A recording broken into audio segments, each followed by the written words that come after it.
It's better to cry in a Ferrari than to laugh in a Keke. She thought money could buy happiness, but she cried in a Ferrari, while laughing in a Keke could have gave her genuine peace and happiness. In the city of Lagos, there lived a beautiful girl named Damilola. She was a very beautiful and graceful girl. Damilola was from a poor family and she was the first child out of 4 children. Damilola's father died when she was just 7 years old, leaving them with absolutely nothing. Her mother, Mrs. Enyolua, was a petty trader who owns a small local restaurant, but the money she makes from her small restaurant business could barely feed them. One day, a celebrity movie producer, Mr. Chika, who wanted to shoot a ghetto movie, was introduced to Mrs. Enyolua through his team that her local restaurant would be a perfect match for the movie.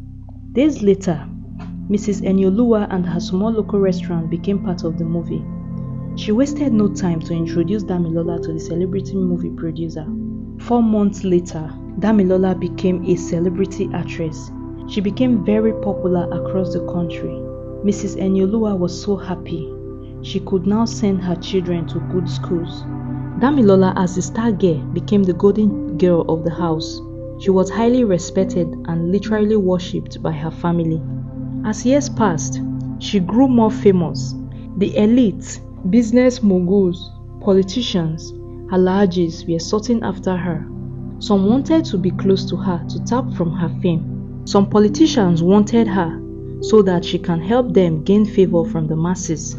With that, they gave her the taste of luxury, and she became very obsessed with luxury lifestyle. Damilola had a boyfriend named Ebuka, who was a struggling actor. He wasn't making so much, and he also couldn't keep up with Damilola's new demands for luxury lifestyle. "Baby, do something now. Look at your mate living in luxury. Do they have 2 heads?" she would say. At some point, Ebuka wanted to do rituals to get rich quick, but his friends and family kicked against it, and they advised him to avoid Damilola, and so he started avoiding Damilola. One day, a billionaire, Chief Obiora, popularly known as Chief Odogu, an older man in his 60s who had 4 wives already, was shopping in a big supermarket in Lekki with his wives when he saw Damilola. He was marveled by her beauty. He had only seen her on movies and on social media, and he approached her, paid for all her groceries, and also gave her his card. His wives already knew that Damilola would soon be their new co-wife. The second wife, Mrs. Tyler Obiora, rolled her eyes in jealousy. Damilola was so happy. She had caught another billionaire, so she thought. When she got to her home, a small mansion one of her wealthy sugar daddy bought for her and her family, she screamed, "Mommy, I saw a very popular billionaire, Chief Obiora Odogu. You know him now?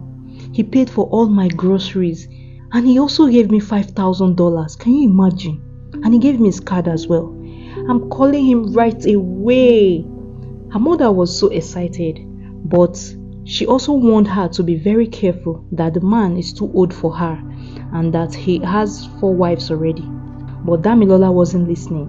Few weeks later, Chief Odogu invited her to his big mansion in Banana Island, Lagos. Damilola was so marveled. Instantly, she started imagining how being his wife would really look like soon. In no time, Chief Odogu started taking Damilola for vacation in Paris, UK, and Dubai. He spent lavishly on her. Whatever Damilola wants, he provided in abundance. And he also sponsored Damilola's younger brother to school abroad. Then, he asked Damilola's hand in marriage. Damilola accepted without thinking twice. Her mother warned her against it, but Damilola was thick-headed to her mother's advice. On the day of the wedding, there was no crowd, just few family and friends, Chief Odogu and his 4 wives. Mrs. Enyolua, Damilola's mother, was not happy, but she smiled. At least, Chief Odogu has elevated them from poverty, and she also thought more money will be coming from Chief Odogu when he finally becomes her in-law. After the wedding, Damilola moved into Chief Odogu's mansion. He continued to shower her with luxury.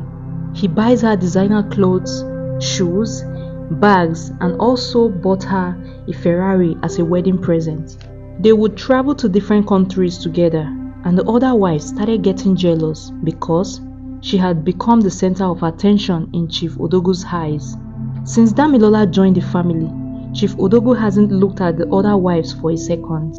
"Look at this small girl. She don't come collect our husband from us," they whispered in jealousy.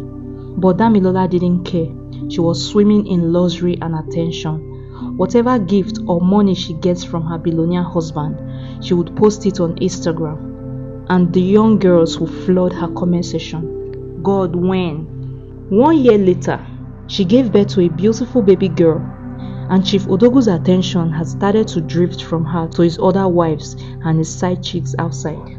Any little error from Damilola triggered Chief Odogu, and he would slap her, insult her in public and also in private. Damilola became depressed. She started taking drugs to feel okay, but instead, her problems became worse. Chief Odogu didn't care. He poured all his attention on his other 4 wives. Damilola would post nice pictures of herself in her Ferrari on Instagram, and thousands of young girls flooded her comment section. Some commented, "God, when?" Others said, "Please link me up to an older billionaire now. Your husband no get friends." But once she drops her phone, reality hits her. She cries non-stop. She had tried searching for happiness in her luxury life, but all she was getting was constant pain and betrayal. Chief Odogu never stopped beating her at the slightest opportunity.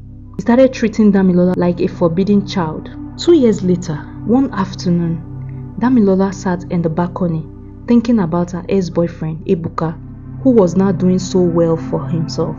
He was now a celebrity movie producer and was married to a beautiful girl. Damilola regretted her actions.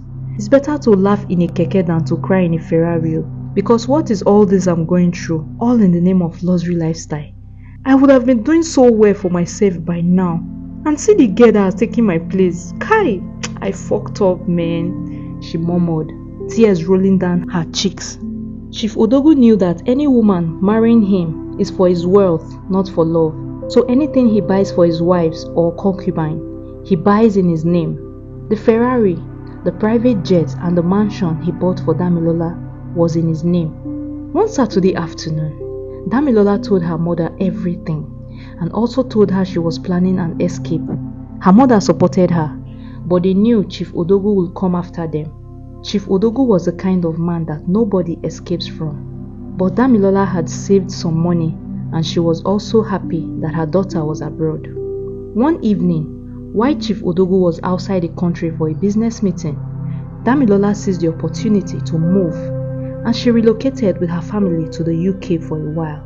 But news traveled faster than you can ever imagine. Chief Odogu was informed that her younger wife, Damilola, had relocated with her family abroad.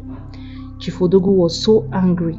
He started plotting ways to deal with Damilola and her family. "She thinks she can run away from me after everything I did for her and her poor family," Chief Odogu murmured in anger. "I would teach her a lesson she will never recover from." The story continues. Thanks for staying with me till the end of this part of the story. I hope you enjoyed the story. If you do, please don't forget to like, share, and drop a comment. I would love to hear your thoughts. And also subscribe to this channel. Turn on your bell notification so you get notified when an interesting and educating stories like this drops. See you in part 2.